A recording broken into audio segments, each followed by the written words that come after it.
E aí, pessoal, como vocês estão? Estamos começando aqui o nosso UCAcast e hoje com um convidado especial. Aliás, 2 convidados, mas um é da casa, né? Então estamos aqui com a professora Vanessa, coordenadora dos nossos cursos bacharéis de humanas, e o nosso professor Elton Tada. Isso aí, muito obrigado por me receber aqui. Inclusive, Elton, aproveitar logo de cara, você fez um desenho aí na nossa lousa do UCAcast. Pode nos explicar? Esse aqui é meu sobrenome, Tada, né? Então, em japonês, esse é o kanji, que se chama na língua japonesa, tem 3 formas de escrita, né? Esse é o kanji, que é a forma ideográfica. Tada, se fosse traduzir para português, seria campos. Né? Esse símbolo de baixo, ele representa um campo de arroz, e o símbolo de cima, ele é um multiplicador. Puxa! Então é como se fosse a fartura dos campos, essa coisa de uma grande plantação de arroz.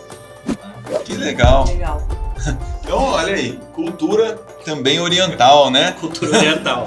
Nós estamos aqui com os temas espiritualidade e religiosidade hoje, para que a gente possa abordar de uma forma bem suave, bem tranquila, né? Em relação ao que nós vemos hoje e como a espiritualidade ou religiosidade, ou as duas juntas, né? A gente vai conversar sobre isso, podem ser ferramentas, podem ser elementos importantes para nós e para os jovens, né? Que eu acho que é uma questão aí que hoje está muito em pauta. Essa é uma parte que eu acho que o pessoal às vezes deixa um pouco de lado, sabe? Pensar sobre a religiosidade, pensar sobre a espiritualidade, muitas vezes fica um pouco de escanteio, porque na vida você vai escolhendo as coisas que você faz. Então, quando você é jovem, você quer muito... quero muito ter minha profissão, quero muito ganhar dinheiro, quero muito ter minha família, fica querendo coisas e às vezes se esquece um pouco desse campo, né? Sim. Mas ele tá aí. E nos últimos anos isso esteve bem em evidência. Sim. Foi bastante discutido em redes sociais, televisão, né? Principalmente a questão dos jovens que estavam em casa. Sim. E ainda nós temos, aproveitando esse tema, né? A conversa é assim, podcast é isso, né? A gente vai conversando e nós temos a tal da geração nem. Sim. Que nem estuda e nem trabalha. Poderia ser, então, a geração nem? Poderia. Nem estuda, nem trabalha e nem pensa em religiosidade, Nem pensa em espiritualidade. religiosidade. Tem uma parcela, Chico, que eu acho legal, porque às vezes a gente pensa, assim, a gente está falando aqui, a gente está gravando isso aqui em Marília, no interior de São Sim. Paulo. Certo. Mas pensa no contexto mundial. Se a gente pensar no contexto mundial, falar tudo o que está acontecendo no cenário mundial, você engloba o que está acontecendo em Tóquio, em Nova York e tal, as coisas que estão mais no centro do mundo, assim. E o que acontece no local também, tá? Tem essa geração neném. Mas tem também, dentro desses neném, tem um recorte. Tem aqueles que ressignificam religiosidade e espiritualidade. Legal. Tem isso. Tem aqueles que nem não acessam Sim. religiosidade e espiritualidade. Tá? Tem essas 2 práticas diferentes. E é curioso, né? Porque são 2 experiências relativamente novas. Se a gente pegar uma do geração para trás, isso era muito mais comum do cotidiano, da obrigação. Isso, era mais imposto, né? Era mais imposto, era mais quadrado. Sim. Né? E aí, quando essa juventude ela é neném, inclusive, né? Porque ela tem a liberdade de ser neném. Isso. Né? Isso aí. Escolha. De escolha. É uma das primeiras que tem a liberdade. Né? Então, Por mais que essas escolhas vão acarretar, talvez, em resultados não muito satisfatórios. Mas ele tem a opção da escolha. tem a opção da escolha, exatamente. A escolha é uma das... já citando Sartre, Opa! a liberdade é a maior prisão. Uhum. Exatamente. Porque daí você fica naquele processo ali de pensar o que eu vou fazer com essa... O que eu vou fazer com essa tal liberdade? É verdade. Como já diria a letra do pagode Isso aí. também. O que eu vou fazer com essa tal liberdade? E a geração neném é isso. Chegou ali na hora de escolher, não sei o que faço, então não vou fazer nada. Uhum. Né? Tem uma parcela que não faz nada. E tem, buscando aí o nosso tema principal de hoje, né? Tem nisso também uma fuga de uma responsabilidade, Elton, será? Sim, porque as minhas escolhas, eu sou responsável por ela. Se eu não escolher nada, eu não estou sendo responsável. O que acontecer é culpa dos outros. Pode por aí também? Eu acredito que sim. Você foge bastante não só das responsabilidades, mas você foge das situações, de encarar situações de frente. Lidar com espiritualidade é você lidar com diversos limites do ser humano. Sim. Você enfrentar limites do ser humano. Lidar com religião, e isso que me levou para dentro do estudo de religião, é você lidar com as partes mais delicadas da vida do ser humano. Sem dúvida. Então tem muita gente que não quer encarar essa situação. Entendeu? Porque não é gostosinho. Sim. Né? Vai mexer conosco, né? Vai mexer, entendeu?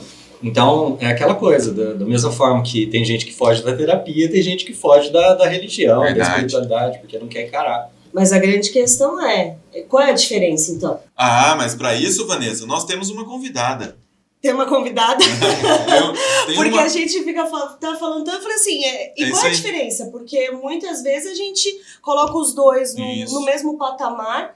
Eu entendo que não esteja junto, que Vamos a espiritualidade chamar- não depende um do outro, Vamos mas... chamar a Arlinda, aluna nossa, Opa, que enviou um áudio para nós com uma pergunta aqui pro professor Elton. legal. Boa tarde, eu sou Arlinda da Silva. Eu gostaria muito de saber qual a semelhança entre religiosidade e espiritualidade. Muito obrigada. Isso é Obrigada legal. também. Muito obrigado, Arlinda. Legal, boa pergunta. Semelhança. Vamos falar em termos de semelhanças e diferenças, né? Isso, posso dar uma parte? Sim. Rapidinho. Porque desde criança, eu acho que isso é muito significativo na nossa sociedade. Desde criança, quando a gente vai aprender as coisas, nós somos ensinados a ver as diferenças e não as semelhanças. E isso gera separação, Sim. mesmo na religião. Sim. Exatamente. Então, todas as rupturas e separações são feitas por essa cultura que nos é colocado de ver a diferença. Não, o Elton é de um jeito, eu sou de outro, a Vanessa de outro. E não ver que nós somos semelhantes em muitas coisas, né? E isso nos aproximaria.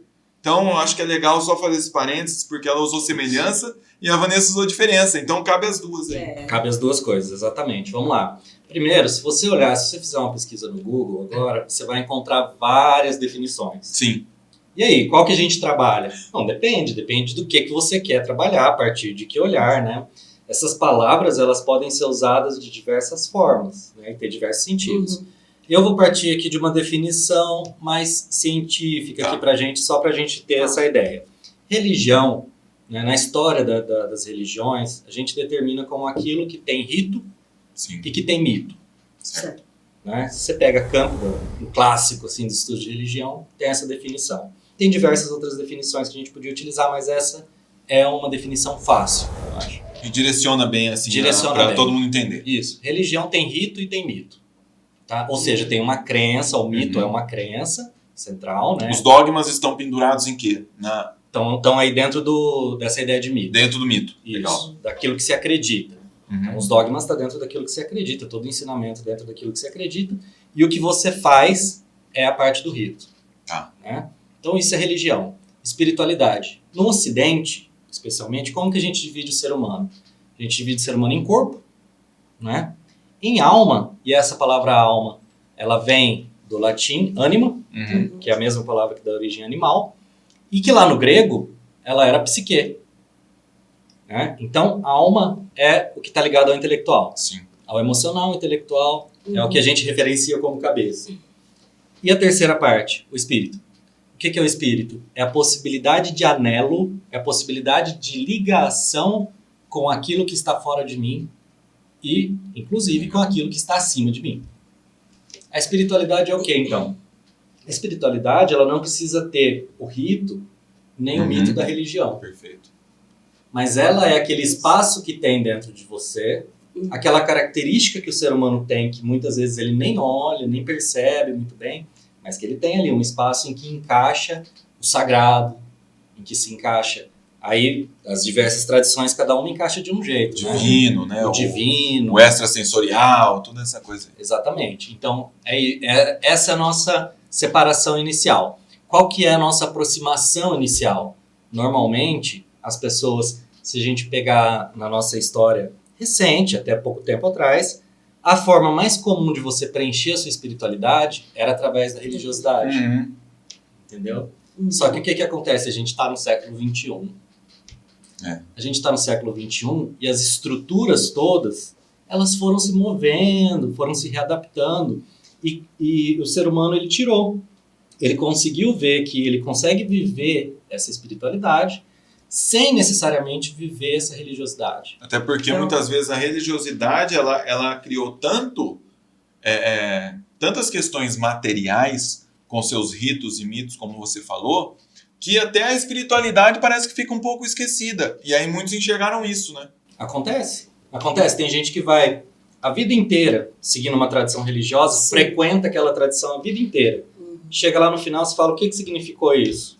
Não sei. Isso. Mas é o tanto de, como a gente já tinha até comentado, de pessoas que estão saindo das religiões, Sim. estão sendo não religiosas, né? Estão se colocando como pessoas não religiosas e a diferenças entre as instituições, de quem era católico, os evangélicos e de outras, né, religiões, como elas estão tendo uma diferença nos últimos 10 anos. Tem mesmo. Tem acontecido bastante no cenário brasileiro e no cenário mundial. Mundial. No cenário mundial também. É interessante, se você pegar algumas matérias assim do âmbito do cenário religioso na Europa, você vê que a Europa ela sempre foi muito pautada em cima de religiões e de estruturas religiosas. Então, Impérios, né? Impérios. Então você tem aquela família que é católica há 600 anos. Sim. Entendeu? Você tem uma família luterana que você tem lá escritos documentos dentro da igreja há 400 anos, entendeu?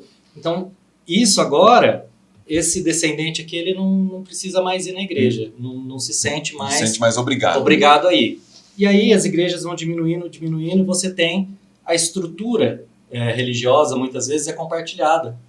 Então, você tem, assim, uma proposta que é, assim, ao invés da gente manter 5 templos, vamos juntar 5 tradições. A gente mantém um templo só. Olha. Então, na segunda usa um, na terça usa outro, entendeu? E faz essa separação. É um coworking religioso. Exato. Essa eu não Na Europa está acontecendo. Aqui no Brasil eu ainda não vi. O primeiro coworking religioso foi Santa Sofia, lá em Istambul. Exato. Porque ela passou por todas as fases. Era Constantinopla, né? Então, é uma cidade que era um império antigamente e foi trocando de mãos o poder, como você falou. Está muito ligado a essa questão do poder.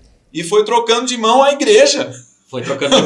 Ficou porque a igreja... Né, a arquitetura, inclusive, ela é uma parte da religião que nem sempre é levada em conta, mas é muito importante.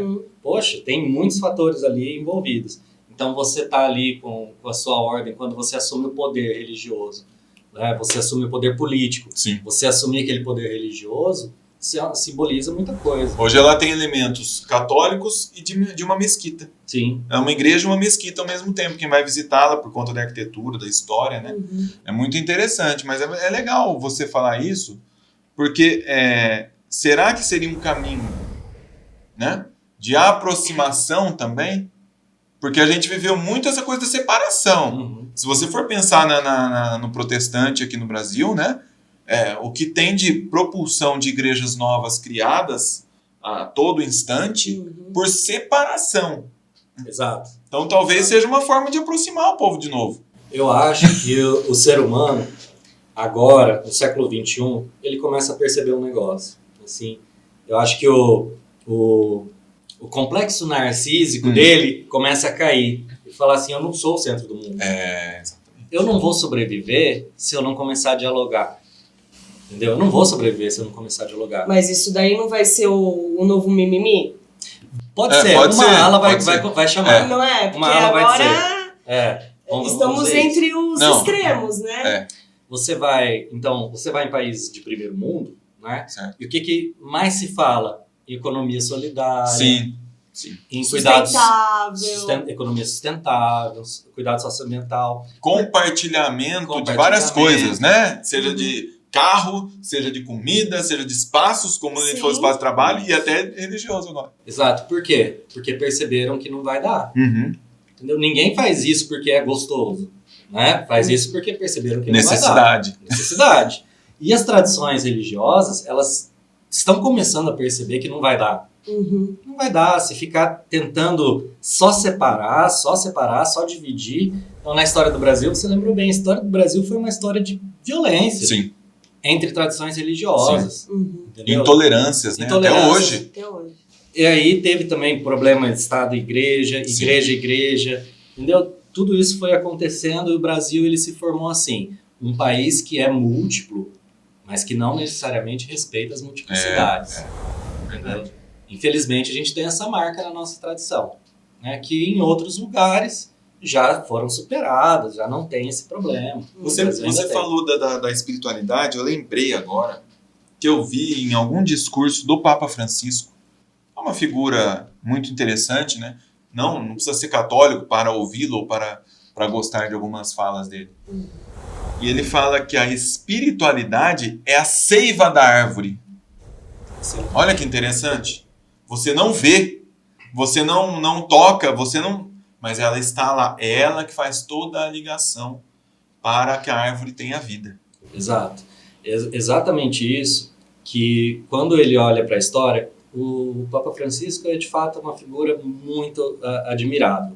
É o seguinte, quando você olha para a história, você consegue ver muito facilmente quais são os momentos em que a igreja ou as igrejas elas são tomadas pelo poder como seiva.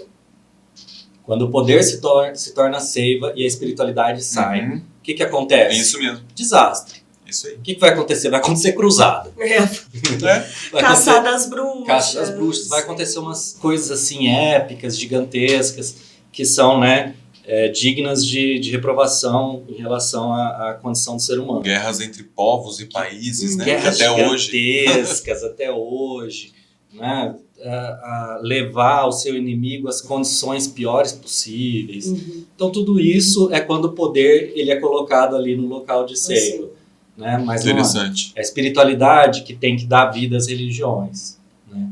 As religiões, praticar uma espiritualidade sem religião é possível. Praticar uma religião sem espiritualidade é aparência. É possível também, É mas possível. é Mas é ruim, aparência. né? É aparência, exatamente. O termo religião, ele vem de uma ideia de que nós estamos separados, né? Nós estamos Sim. separados entre nós e nós estamos separados do sagrado. O que é a religião? É o religare. Ligar. É o caminho de reunião, né, do humano com o sagrado. Okay? Então, essa religião que vai ser praticada sem espiritualidade, qual que é a tendência dela? É de ligar o humano com seu próprio ego, Exatamente. é de ligar o humano com suas ideologias. Muitas vezes eu acho que a religião ela serve também para isso, para a pessoa se confortar com ideologias que ela acredita porque tem gente ao lado dela afirmando a mesma coisa. Isso, exato. Quando você vai no estádio de futebol assistir o jogo do seu time, você se sente muito poderoso. Nossa senhora, você fala coisas ali que Você não- fala coisas absurdas que no seu dia a dia você Você não vai abraça falar. quem você nunca viu, Exato. né? Você tá ali. Você entra naquele É um coro momento, e... É um coro, Mas é é ali no mesmo coletivo. êxtase quando você vai em alguma igreja, Isso. em algum templo, em algum lugar que você se sente bem, que você sente que aquelas pessoas que estão ao seu lado estão no mesmo caminho ali que você, eu acho que é um sentimento muito parecido. Exato, e isso pode ser usado Isso. tanto da maneira para reforçar uma espiritualidade que seja coletiva, Mais que uma autoafirmação. e pode ser utilizado como uma autoafirmação. Então eu acredito numa coisa que é meio difícil de acreditar, mas tem 500 pessoas aqui do meu lado afirmando a mesma coisa. Então, É verdade. a religião, às vezes a estrutura religiosa, ela serve a isso. E por tudo isso que você falou, Elton, também tem uma questão muito interessante que nós percebemos hoje nesse apego à religião e não à espiritualidade, que é o apego às coisas materiais. Então tem muita religião hoje que objetiva ou incentiva as conquistas, os sucessos materiais. Sim. E a espiritualidade não é para isso, pelo menos na minha visão. Eu acho esse assunto, ele me toca de uma maneira bastante particular. Por quê? Nós estamos num país que é chamado de país em desenvolvimento, já foi muito chamado de terceiro mundo, né? O que é a realidade? É que é um país de desigualdades, Sim. certo? Até aí não tem problema, não é opinião. Não é opinião. Não E não tem dúvida Não sobre tem isso. dúvida. É isso, é um país de desigualdades. Tem gente muito rica e gente muito pobre, e muita gente muito pobre, né? que acontece? O que acontece é que, historicamente, quando você tem uma condição de pobreza muito grande, o discurso da saída da pobreza, ele é muito apetecível. Entendeu? Cativante. Ele é muito cativante, né? Serve muito bem. Verdade. Então, em países como o Brasil, se você pegar alguns outros países em que os movimentos que tratam disso, né, de progressão material, de bênção como sinônimo de crescimento financeiro, então esse tipo de coisa, normalmente está relacionado a isso, a uma condição de pobreza, né? E quando você tem uma condição de pobreza, você tem duas opções. O pobre, ele pode olhar para a sua história de duas formas, né? Ele pode olhar da seguinte, olha, eu quero resolver essa situação de pobreza. Ou ele pode olhar e dizer, eu quero sair dessa situação de pobreza. Entendeu? E a segunda opção é mais fácil. Eu saindo, tá ótimo. Não interessa quais são os meus. Então e quem vai fazer isso por mim, ou se alguém vai fazer isso por mim, tanto faz. Então a pessoa vai orar e vai pedir ali para o seu Deus, para sua, né, dentro da sua fé, ela vai pedir assim, eu quero sair dessa situação de pobreza, mas ela vai esquecer de pedir que eu quero que essa situação de pobreza acabe. Isso. Eu quero que essa situação de desigualdade acabe. Não só para mim, mas Não para só a coletividade, mim, né? Mas para minha cidade, para o meu país. E também das lições que isso traz, né?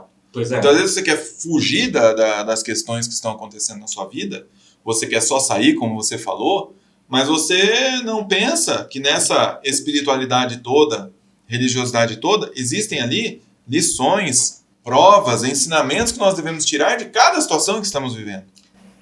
Eu acho isso legal. A vida é vida toda ela, né? E a vida tem sofrimento. Então, se você pegar no budismo, o budismo ensina sobre sofrimento? Ensina. O cristianismo ensina? Ensina. Sim. O judaísmo ensina? Todo mundo ensina por quê? Porque essa é a nossa condição. Entendeu? Então, a gente querer sair do sofrimento meio pela tangente, assim... A gente brinca, né? A gente fala aqui na faculdade, a gente fala várias vezes, ninguém veio a passeio. Exato. Nós vemos aqui para trabalhar, para aprender, para passar por... E as dificuldades estão presentes na nossa vida. Ninguém vai tirar elas da frente. Não, elas vão estar aí e é pra gente viver com a nossa fé. Entendeu? A fé serve justamente para que você passe por essa situação e quando você chegar do outro lado dela, né, você reconheça o novo eu, o novo ser humano que está ali. Entendeu? Se você for passar pela situação sem fé, você pode querer desistir no meio do caminho. Agora, com a fé, você vai passar e quando chegar do outro lado, você vai conseguir se reconhecer. Aí são as verdadeiras conquistas. As conquistas, exatamente. Você vai ser um ser humano que cresceu naquele processo. Né? Temos mais pergunta aí, Vanessa? Quem que mandou? Temos um vídeo. Um vídeo. Temos Vamos um lá, vídeo. vamos ver. Vamos mostrar a carinha. Oi, meu nome é Luan Schettini, é um prazer estar participando do Cast U, o podcast da Faculdade Católica. Sou estudante de jornalismo e minha pergunta para Dr. Elton é: sabemos que na pandemia várias religiões tiveram que fechar seus templos, tendo assim seus fiéis afastados, não podendo participar dos cultos. Eles até fizeram interações religiosas online, cultos online, mas sabemos que nem todos participaram, porque nem todos têm acesso a essas redes. O que o senhor acha, doutor Elton, que após essa pandemia nós podemos ter uma redução de fiéis nas igrejas e uma maior parte das pessoas tendo sua fé mantida dentro de sua casa? Legal. Seria isso, essa conversa nossa aí, religiosidade e espiritualidade, né? E falar agora sobre pandemia, que é algo Também. que está bem presente. Eu acho que ele foi até bem otimista, né? Um pós-pandemia. Ele já fez um discurso pós-pandemia, né? Bem otimista. Aliás, tem gente falando em pós-pandemia desde março de 2020. Tem. Já estamos aí, 2022. Tem gente que tem dificuldade de ler gráfico, né? Mas vamos lá, a pergunta do Luan é excelente, né? O que eu acho? Pra gente começar, tá? Quem que decidiu essas coisas no Brasil? Supremo Tribunal Federal. Por quê? Porque a gente é um país laico, entendeu? País laico, você tem que ter o princípio seguinte. País laico, tem gente que acha que esse país laico é um país sem fé. Não, país laico é um país que garante fé. E eu achei Porque excelente. cada uma vai ter a sua, né? Garante que cada um tem a sua. E eu achei excelente que o Supremo deu essa palavra de forma muito bem articulada, né? Como sempre a decisão, e garantindo aos estados, garantindo aos governos a possibilidade de você fechar o templo no momento que fosse necessário. E aí a gente viu que o fechamento de templos ele foi pequeno. Foi um dos menores, né? Foi o que durou menos. Que durou menos, né? Você reabre o templo antes de reabrir a loja. Sim. Essa foi a lógica, assim, em geral. Pode ter acontecido em algum lugar, né? Pode, mas o geral foi isso. Qual que é a questão? Como é que vai ser depois da pandemia? Eu acho que quando melhorar, conforme for melhorando a situação cada vez mais, as pessoas vão sentir falta, vão sentir saudade do convívio, vão sentir saudade do local, né? O local às vezes é muito importante. Então, a possibilidade que eu vejo maior, assim, é de que as igrejas voltem a funcionar de maneira muito cheia. Tá? Agora, como que funcionou durante? Como que foi essa questão dessa distância? Né? Aí é que o indivíduo ele foi chamado a olhar para dentro dele mesmo e ver a sua fé. Exatamente. Entendeu? Por isso que eu como estudioso da religião, eu acreditei que assim, a gente podia fechar templo tranquilamente. Sim. Porque seria uma experiência religiosa também fechar templo. E aí, onde você vai se apegar agora? Tá você com você mesmo. Você vive. Porque tá quebrando o ritual. Tá quebrando o ritual. Olha lá, espiritualidade nós temos que buscar. Porque a religiosidade ficou meio... Então você vive acreditando no seu líder religioso ou você vive da sua fé? Como é que é? Qual que é a separação? Nossa, então, é agora que a gente vê. Entendeu? É nessa experiência que a gente vê. Vai ter gente que vai ter mexido ali a sua fé? Vai sim. Vai se questionar. Vai se questionar e vai ver que estava muito acomodado em escutar os outros falando. Exatamente. Dando, muitas vezes, bulas, né? Dando, assim, fórmulas de como viver. E aí, na hora que você tem o distanciamento, você tem que olhar e falar, agora sou eu, o que eu acredito, o sagrado, a minha experiência pessoal. Uhum. E depois esse retorno vem nessa busca desse momento de instabilidade que vivemos, emocionalmente, socialmente, na questão de saúde, inclusive, né? Todo mundo viveu esse abalo, e aí é natural que ao respirar novamente, você fala, puxa, e agora? Eu preciso me encontrar com alguma coisa. Né? Aí vai ter uma nova busca, a gente acredita mesmo que isso vai realmente aumentar a quantidade de pessoas e não diminuir. Quantidade e qualidade. Mas estudos já mostraram que na pandemia a procura pela espiritualidade, pela saúde mental, ela cresceu muito. E pesquisas mostraram pra gente que as pessoas acabaram procurando muito mais a espiritualidade por estarem dentro de casa, por estarem vivendo um momento de aflição. A gente não era desconhecido o que a gente estava vivendo, sim, não estávamos com as nossas famílias, não podíamos sair de casa. Então a procura por si mesmo, né? As pessoas começaram a procurar para ter, podemos falar, da saúde mental, sim, né? Que foi algo bem discutido.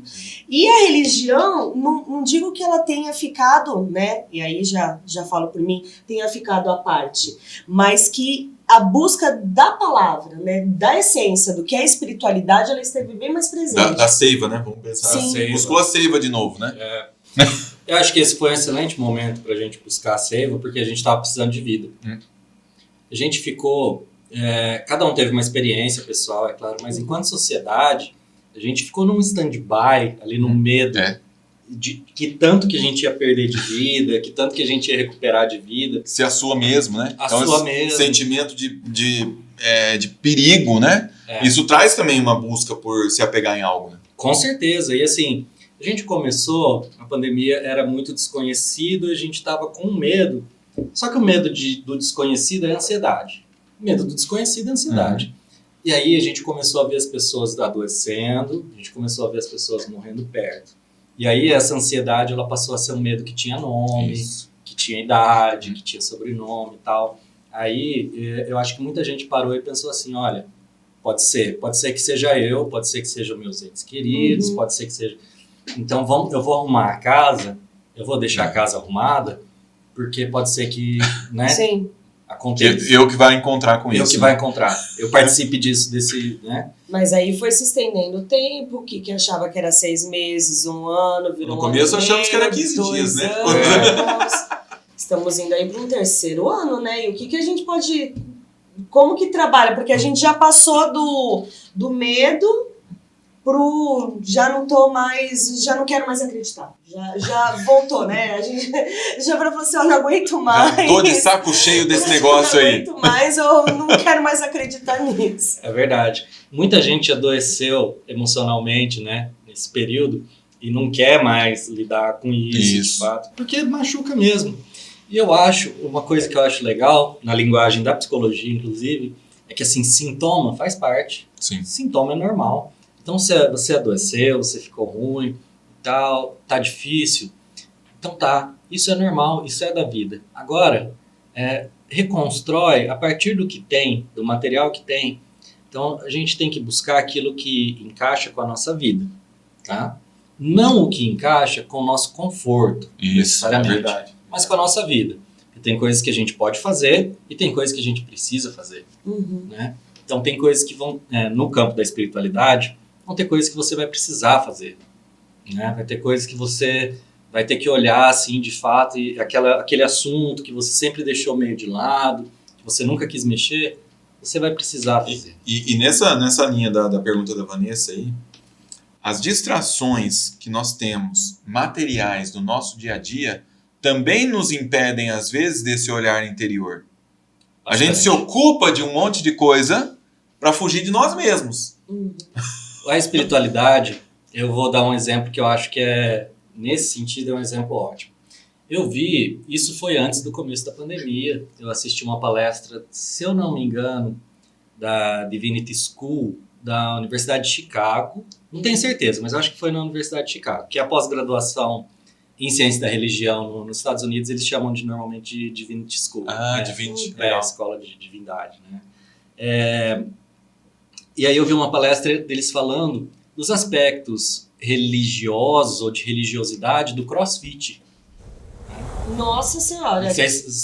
Não Eu vi também isso. nunca fiz CrossFit. Mas a questão eles viram que era um movimento que estava em crescimento naquele momento, né? Que a pandemia cortou também bastante, mas a gente vê que tem muita academia de CrossFit e tal. Por que o CrossFit pega tanto? Porque o CrossFit ele tem um aspecto ritualístico perfeito. A sequencial. A sequencial certinho. Então você vai lá amanhã, no CrossFit, vai ter um quadro escrito o que você tem que fazer em cada momento, entendeu? E você tem um grupo. Se um do grupo não fizer, os outros não estão liberados enquanto aquele um não fizer. Então você tem o aspecto ritual, você tem o aspecto da coletividade, e ele supre muito aquela questão social que a gente estava falando, da coletividade ali. Você se sentir num grupo, né? Se Aquela sentir coisa pertencente. lá de trás, né? Lá de trás. Por isso que o CrossFit pega tanto. E aí, o questionamento que o professor estava fazendo na palestra era, mas será que tem algum âmbito espiritual aí? Bom, eu sou um pouco cético nesse sentido, mas pode ser que tenha, né? Mas eu sou um pouco mais cético. Mas qual que é a questão? Tem gente que vai desenvolver práticas que acha que está relacionado com sua espiritualidade, mas que não necessariamente está. Como praticar um yoga? Como praticar o yoga.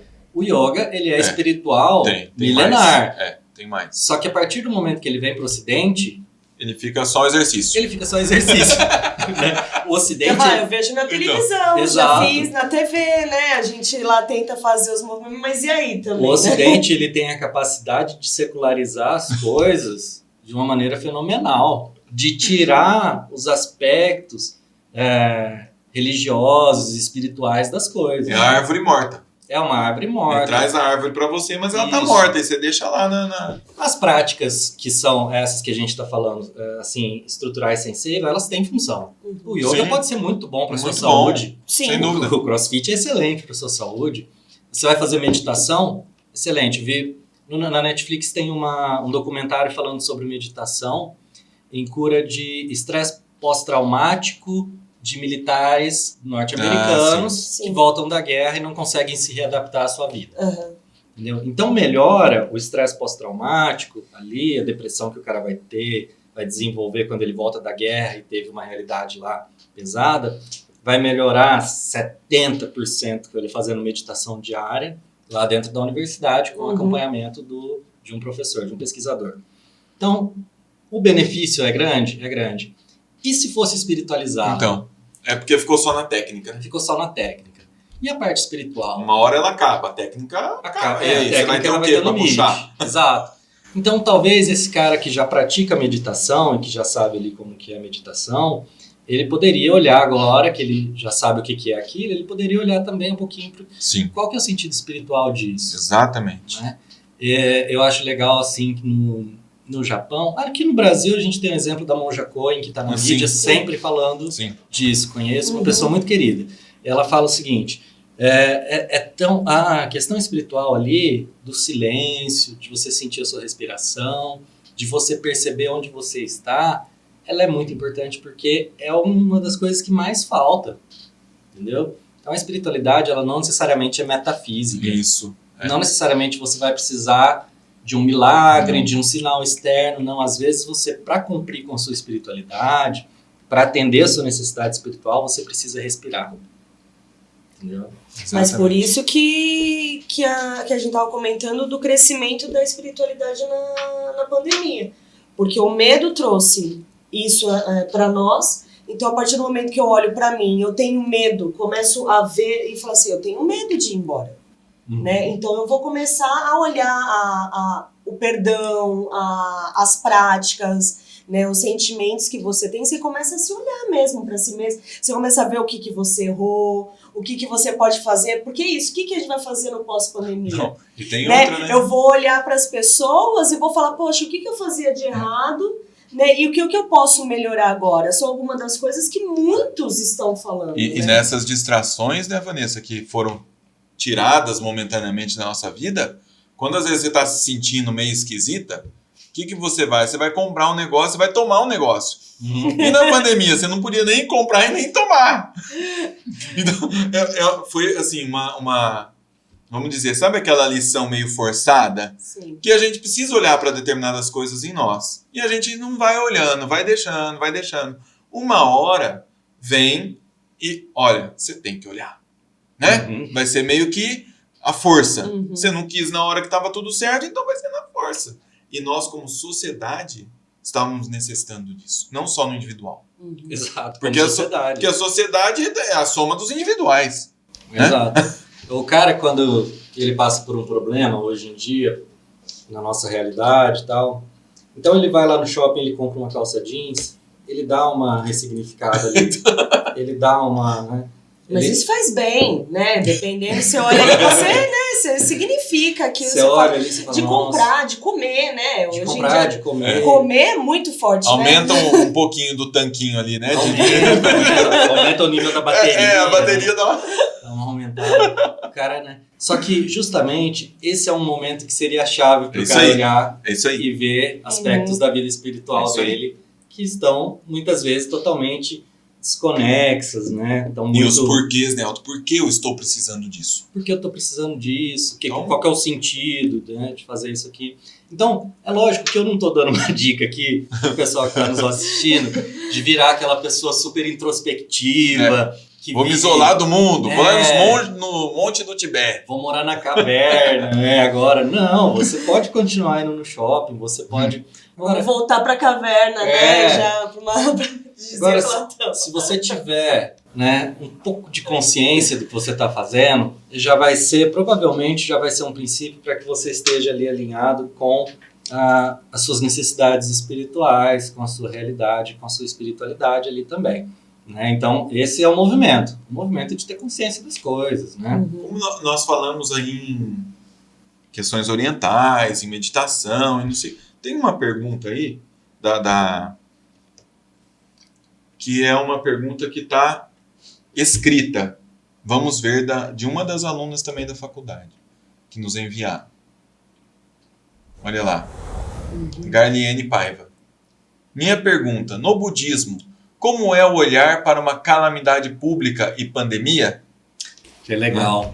Achei legal essa pergunta, achei curioso que a Garliene fez essa pergunta, porque aqui no Brasil ainda as ideias relacionadas ao budismo elas são um pouco estranhas, né? É o desconhecido, é pouco conhecido, né? Mas começam a surgir mais perguntas. Eu estudei um pouco da tradição, já produzi um pouco cientificamente, né, a respeito disso, e a perspectiva que o budismo traz, em geral, tem várias escolas, a perspectiva geral é a seguinte: a gente está no meio de uma pandemia, de uma calamidade mundial. Por quê que a gente está? Isso aí. A pergunta é por quê? Primeiro, toda consequência tem uma causa. Entendeu? Por que aconteceu uma pandemia mundial? O mundo se globalizou? Se globalizou. Uhum.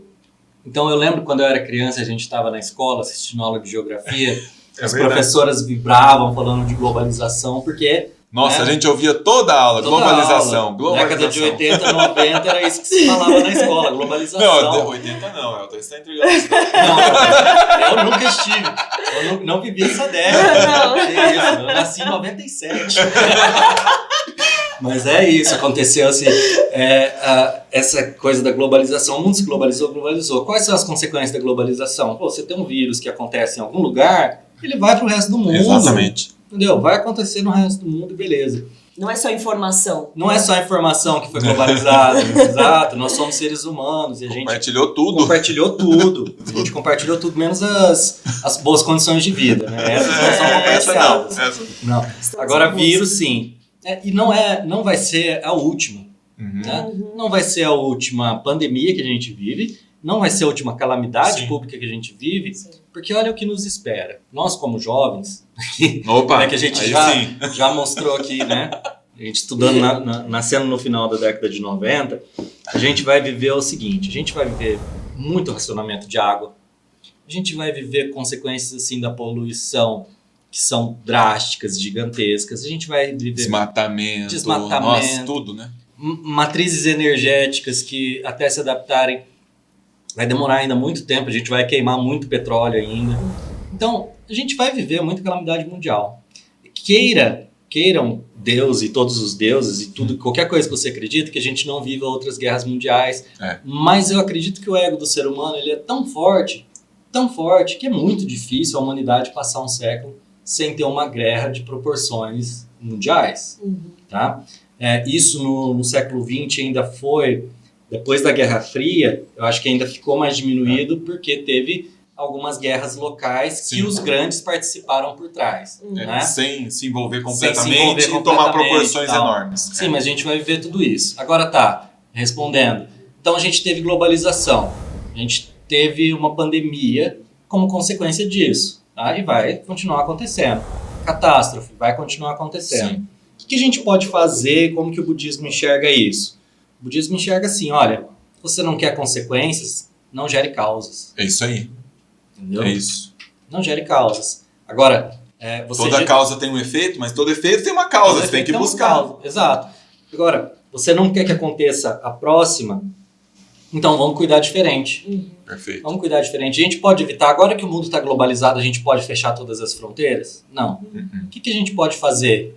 A gente pode juntar os países mais ricos e criar sistemas de saúde nos países mais pobres que deem conta dessa catástrofe quando acontece lá. Porque o que está acontecendo hoje, então, para quem está assistindo extemporaneamente, a gente está no começo de 22. Então, o que está acontecendo hoje é o seguinte, vacinou todos os países ricos, entendeu? As mutações do vírus acontecem nos países pobres, entendeu? Isso é causa e consequência ou não é? Os países ricos tinham sido alertados disso ou não? Tinham, porque a gente sabe disso. E poderiam ter alterado, financiado isso, né? poderiam ter financiado isso, poderiam. Então, hoje, qual é o país do mundo que mais tem casos de Covid-19 acontecendo? Estados Unidos. Hoje. Né? Então, por quê? Eles foram lá, eles vacinaram os países pobres? Não. Fizeram doações de vacinas perto do vencimento e tal, mas não cuidaram daquilo. Então, você tem causas e consequências. O budismo ele é bem lógico nesse sentido. Isso é muito legal. Entendeu? Ele entende assim. Você pode chamar isso de uma maldição hereditária, por exemplo, uma maldição por conta... Né? É uma maldição no sentido mais prático do ser humano. É a O que você maldição não está fazendo agora. que Você você está criou. criando a maldição, não ela É. é ancestral ou... né? Não. A maldição ancestral nossa é que lá no final do 19, no começo do século 20, o ser humano achou que podia industrializar Tudo. e dominar toda a natureza. Essa é a nossa maldição hereditária, no máximo. Né? Agora, tirando isso, é a responsabilidade de cada um. E ainda, mesmo assim, nós não entendemos como se vive em comunidade. Esse é um grande dilema, né? Entendeu? Não entendemos como vivemos em comunidade. Então nós estamos aqui reunidos com todas as cautelas. Quem está assistindo não sabe, mas a gente tem todas as cautelas. Sem dúvida. Né? Tem gente que está na sociedade hoje que não está se preocupando. Nem aí. Não está nem aí. Entendeu? E isso é causa? É causa. Vai gerar consequência? Vai gerar consequência. Então é por isso que acontece calamidade mundial. Sem dúvida. Entendeu? Esse sentido de comunidade, né, Elton, ele é tão importante, é uma pedra fundamental, inclusive pensando em teologia. Porque se a gente for ver tudo que Jesus deixou lá, e que depois veio a Bíblia, dos relatos e tudo mais, sempre isso do irmão, sempre isso de faça o outro que quer para si, é sempre essa relação em que nós, na verdade, nós não aplicamos. Eu olho, Vanessa, eu olho para a nossa história, para os últimos 100 anos assim, da nossa história, e eu penso muito assim. Eu fui criado numa família de japoneses que veio para o Brasil e que já era cristã no Japão, uma parte, né? Já tinha conhecido o cristianismo no Japão no final do século XIX. No começo do século XX eles vêm para o Brasil. E eu fui criado nessa tradição e tal, e eu fico pensando o seguinte, eu tenho a sensação que o Ocidente, ele não parou para ler a Bíblia ainda. Pois é. Não leu os evangelhos. Eu tenho a sensação... 2022 anos e a gente não leu o negócio ainda. Que Jesus, de fato, você pode ser cristão ou não, Sim. Você pode ser religioso ou não. Jesus, ele tem coisas ali para te ensinar para qualquer pessoa, religiosa ou não.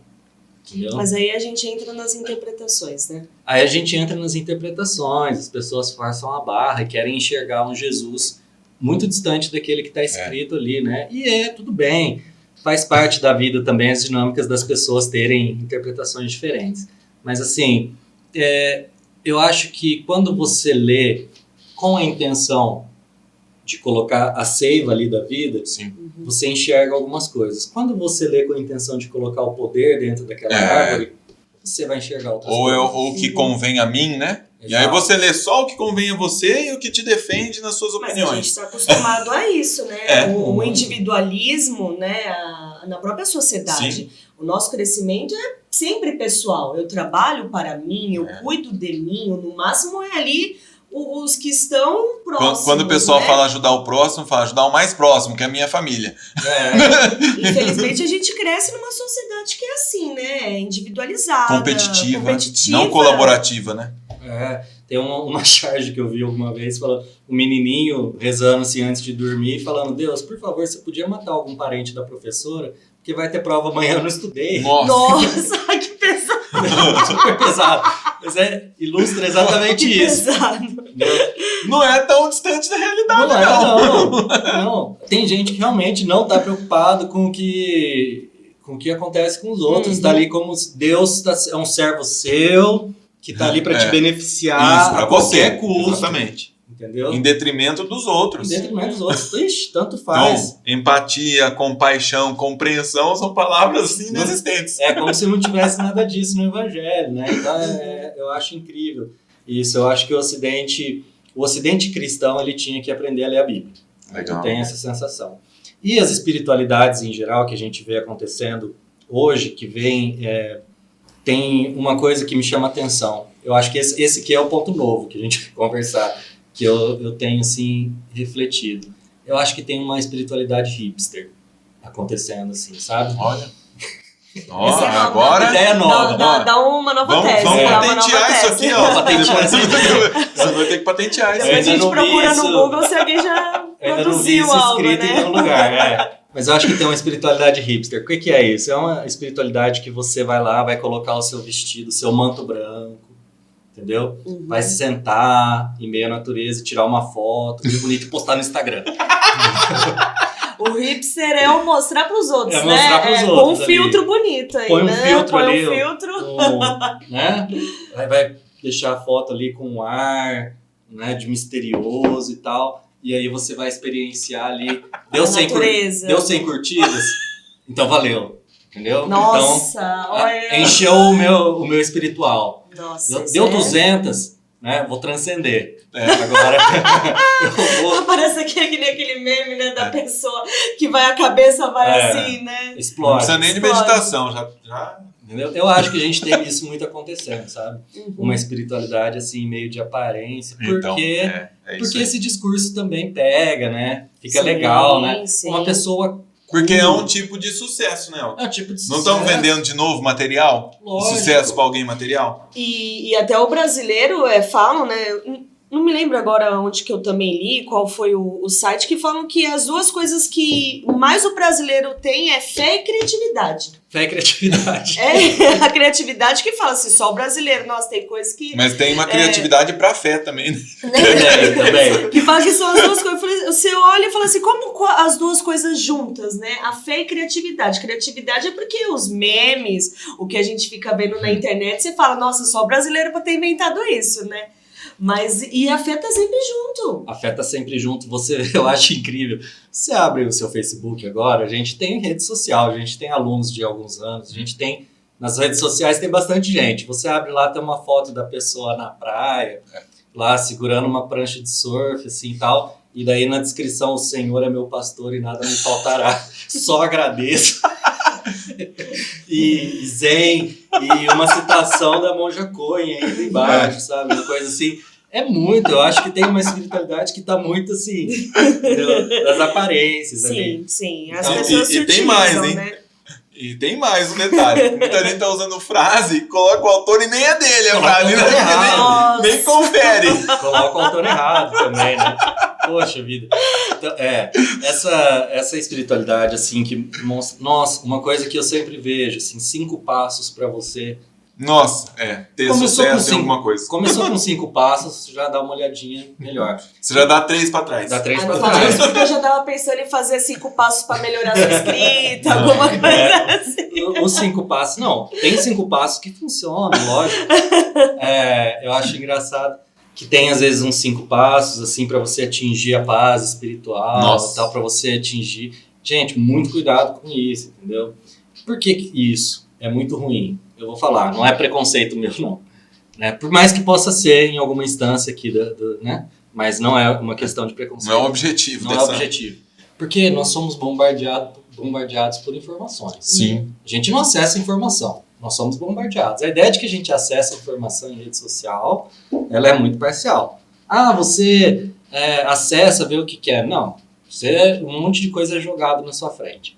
Você fica ali o dia vendo as suas coisas e tal, e você fala, nossa, fulano aqui, ó, 5 passos pra paz. Nossa, eu sou ruim mesmo, hein? Olha, eu não consigo nem fazer isso. Eu Não consigo nem chegar no segundo passo. Não consigo nem chegar no segundo passo. Nossa, é muito triste. Aí o que essa pessoa faz? Vai deprimindo, Isso. vai diminuindo, vai se sentindo menos. E o outro tá lá bonitão, E o outro com carro tá- importado, dente branco. Tá Porque geralmente é assim, né, os dente 5 Mas passos. você também não sabe, né? Não, às vezes na hora que tirou a foto ele já saiu dali, deu um colo na mulher, Exatamente. já fez uma encrenca, já é um cara todo errado, mas ali na rede social ele é perfeito. Exatamente. E aí, além dele não viver aquilo, ele vai pregar um negócio que faz as pessoas se sentirem cada vez menos, entendeu?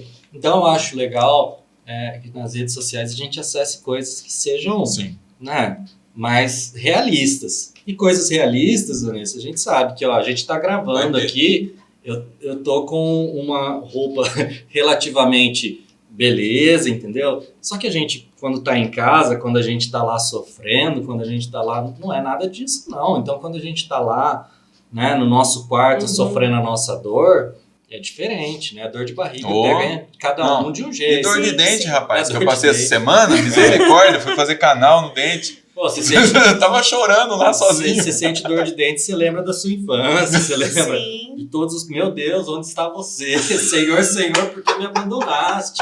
Entendeu? É isso mesmo. Me ajuda aí. A realidade, ela é muito assim, a realidade, ela tem esse aspecto, assim, do imperfeito, do não tão bonito, e exatamente. muitas vezes até do feio, entendeu? Muitas vezes do feio.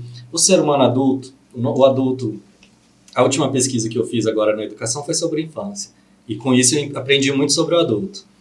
O adulto, ele tem medo de falar pra você, olha, eu preciso de colo, Opa, se tem.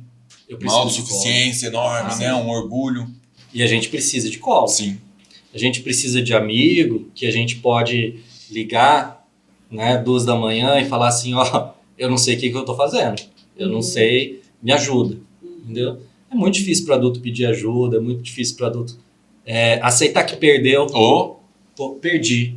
Eu fiz um investimento, ia começar um negócio, coloquei 50 mil reais e perdi. Entendeu?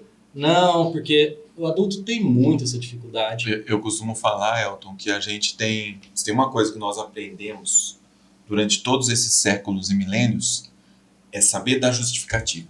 Exato. Isso nós somos craque. Exato. Sempre a gente tem justificativa para tudo e esquece de olhar para os nossos próprios erros ou para as nossas fraquezas. Né? Para as nossas fraquezas e para os incidentes também que acontecem. Sim. Tem aquelas pessoas que são tão centralizadas. O ansioso, por exemplo. Eu sou ansioso. O ansioso, ele tem a ideia de que ele é tão importante que tudo de ruim no mundo vai acontecer justamente com ele. Né? E você fica pensando naquilo todos os dias, que a qualquer momento... Aí você vai fazer terapia, você vai entender que não. As ruindades do mundo, elas são distribuídas. E tem muita gente sofrendo. Tem muito muita mais gente que nós. sofrendo e você sofre só uma parcelinha. Então, o ser humano, ele tem essa característica, né? Só que, às vezes, daí é o contrário. Ele não consegue ver que os problemas estão acontecendo, de fato, com ele, porque acontecem. Sim. Entendeu? Porque tem vezes que a gente perde mesmo na vida. Sim. Um monte de vezes que a gente perde mesmo na vida. Então... Por falar em perder na vida, nós temos mais uma participação aí, mais um aluno mandou um áudio, que para algumas pessoas existe esse sentido de perda. Vamos ouvir o que ela quer dizer para nós, Vanessa? Bom, a minha pergunta é normal sentir a morte como um acontecimento natural? Porque às vezes tento fazer com que as pessoas aceitem como natural, algumas não concordam. Às vezes eles até me criticam, acham que eu não sou muito normal.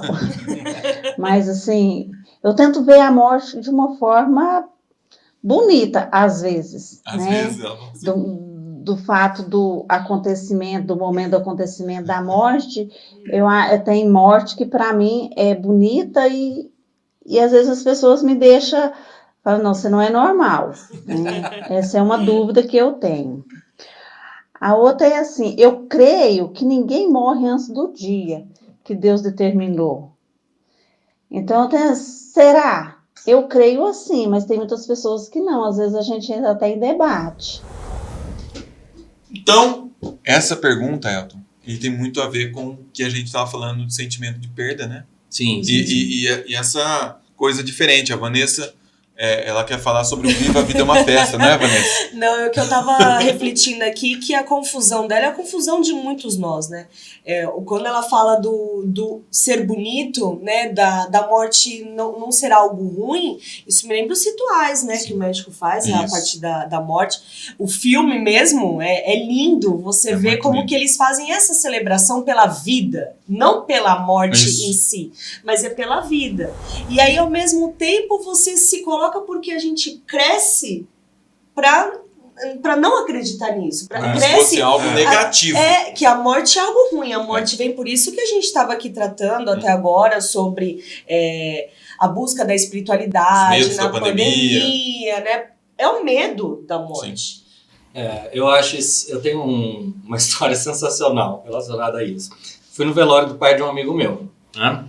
E aí eu tinha lá a família toda, eu não conhecia a família dele, fui conhecendo lá, tinha um tio, uma tia, os irmãos ali, um sobrinho.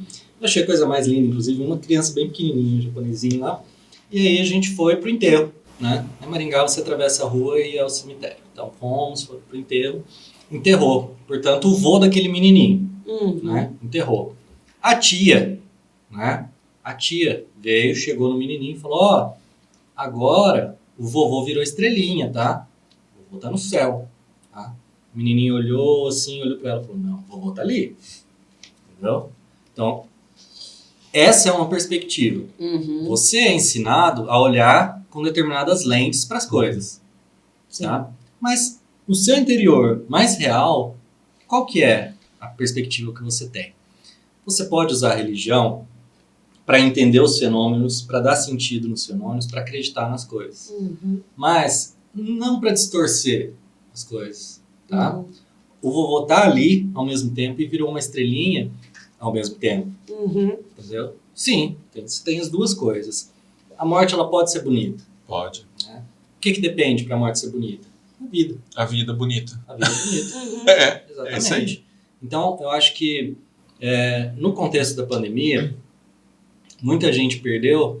E por que doeu tanto? Porque não pôde velar, Isso. entendeu? Não pôde dar o último tchau. Isso, exatamente. Esse distanciamento Sim. pré-morte, né? Foi muito dolorido, muito perverso para muita gente isso, entendeu? Então, às vezes a gente tem experiências e que, assim, quantas vezes você já não ouviu falar nisso? Ó, fulano tá doente, tá internado, tá nas últimas. Chegou o filho que morava longe, Uhum. É, morreu. Pra se despedir. isso aí. né? E agora, durante a pandemia? Não teve. Não teve isso. Então doeu muito mais. É. Então, sim, a gente teve uma experiência que pode gerar um problema, tá? Que eu acho que esse é um problema que tem que se olhar bastante. Não se pode banalizar a morte. Uhum. Não. Nós perdemos 600 e tantas mil vidas. É gente. É muita gente. Essas pessoas, e aí chega a segunda pergunta dela. Essas pessoas, elas morreram no dia de morrer? É. Né?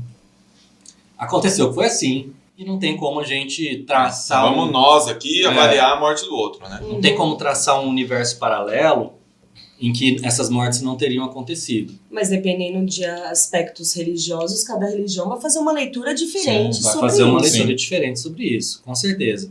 O que a gente pode saber? Na nossa vida, a gente pode cuidar, Isso, exatamente. entendeu? Se eu fiz a minha parte e tudo isso aconteceu.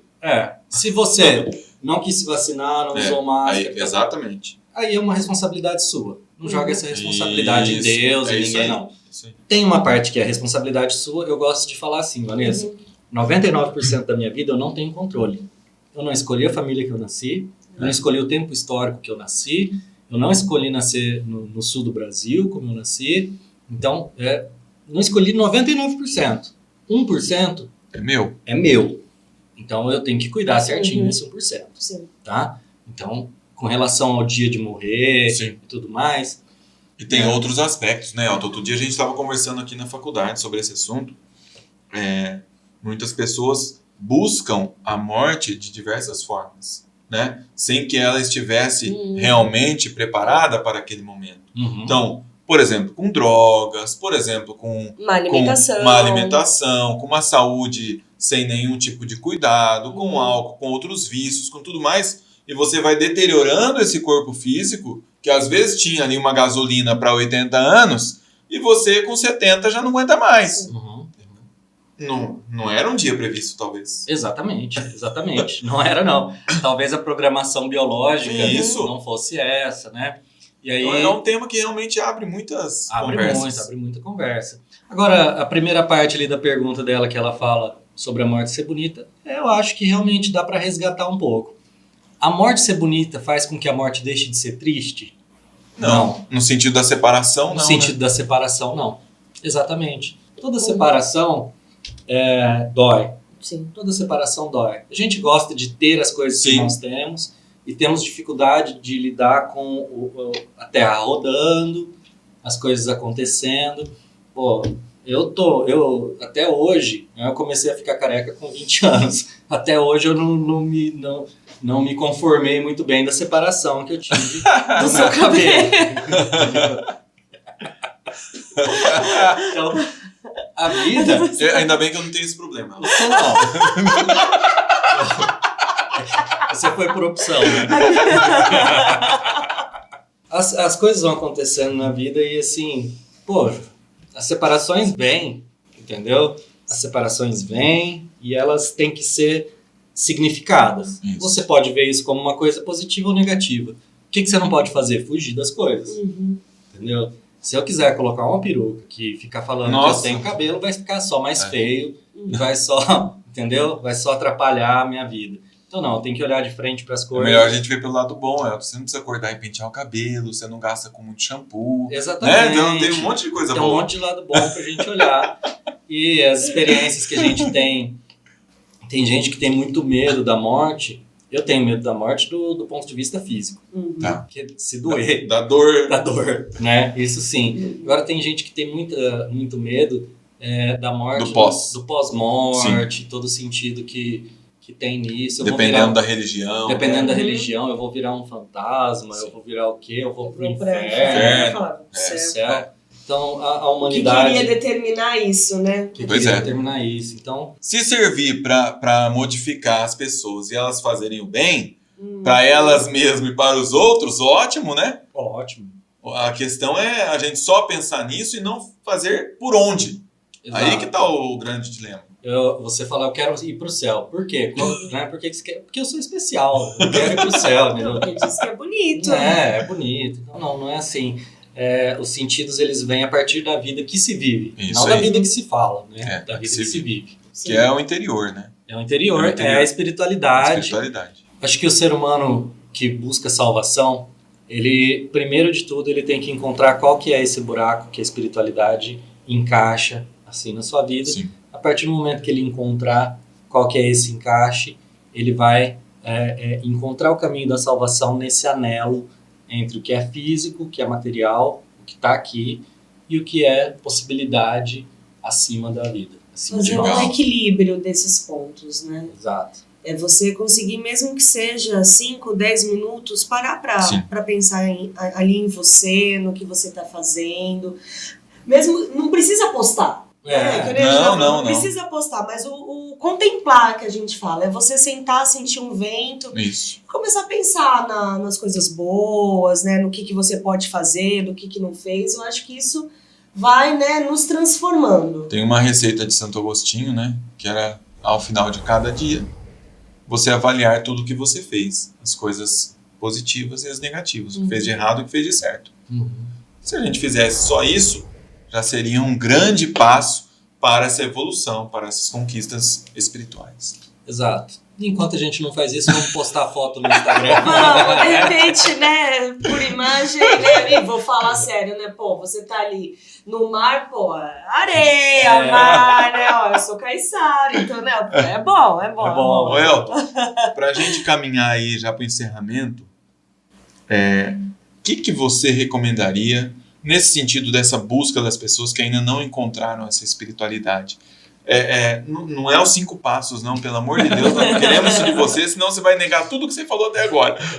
Nós queremos, assim, em que momento as pessoas podem se dar conta disso e como ela vai fazer essa busca, porque a busca vai ser diferente para cada um. Mas Sim. como ela vai fazer essa busca? Sim. Eu acho que os 5 passos são os seguintes. Eu acho que é o seguinte, as pessoas, elas não são acostumadas a buscar as coisas que não são os produtos. Nós somos acostumados a buscar os produtos. Então, como é que a gente faz? Você quer comprar uma blusa nova, você vai na loja que vende blusa e acha aquele produto numa prateleira. A gente tem dificuldade de encontrar as coisas que não estão em prateleiras. Legal. E a espiritualidade não está na prateleira. Você pode comprar 200 livros, assistir todas as palestras, ir em 200 cerimônias diferentes. Enquanto você não aquietar seu coração, olhar para dentro e ver qual que é o tamanho do seu abismo, não vai adiantar nada. Perfeito. A espiritualidade está ali. Né? Eu acho lindo o Cartola.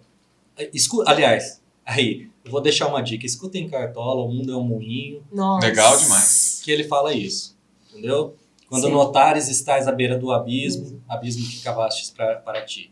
Então é isso. Quando você olhar, quando você se vê não no outro, não no espelho, mas em você, aí você vai conseguir enxergar, encontrar a espiritualidade que você está buscando. Ela está aí, ela está latente, né? Ela só precisa ter uma atenção. Você deu uma referência da sua época, né, Cartola? Isso. Eu vou No dar, final dos anos 90, eu vou dar uma referência da minha época agora, que é o Smith, que é uma cantora de MPB nossa, em que ela tem músicas muito tocantes nesse sentido, e uma delas chama Vulnerável, em que ela fala dessa questão de ser vulnerável e que o fundo do poço existe. Existe, que é o que você está falando. Exato. Então, tem caminhos, de repente, esse, na MPB você vai encontrar isso, de repente vai ser num filme, mas tudo isso você vai precisar aquietar e olhar. Primeiro ter essa busca Isso. pro dentro. Porque senão vai ser só produto em uma prateleira. Você só vai acumular mais produto. Maravilha. tá ótimo. Encerramos por aqui? Será que tá bom? Tá ótimo. Tá bom? Eu acho que tá bom, né? Tá bom, Wesley? Topzera. Então tá bom. Então vamos encerrando por aqui. Agradecemos muito a audiência de vocês. Esperamos que estejam conosco nos próximos episódios. E agradecemos muito ao professor Elton pela disponibilidade. Muito que obrigada, agradeço. professor. Eu que agradeço, adorei a conversa. É sempre gostoso conversar sobre esses assuntos com quem participa disso e entendido sobre o assunto. Né? Isso aí, isso aí. Até mais, pessoal!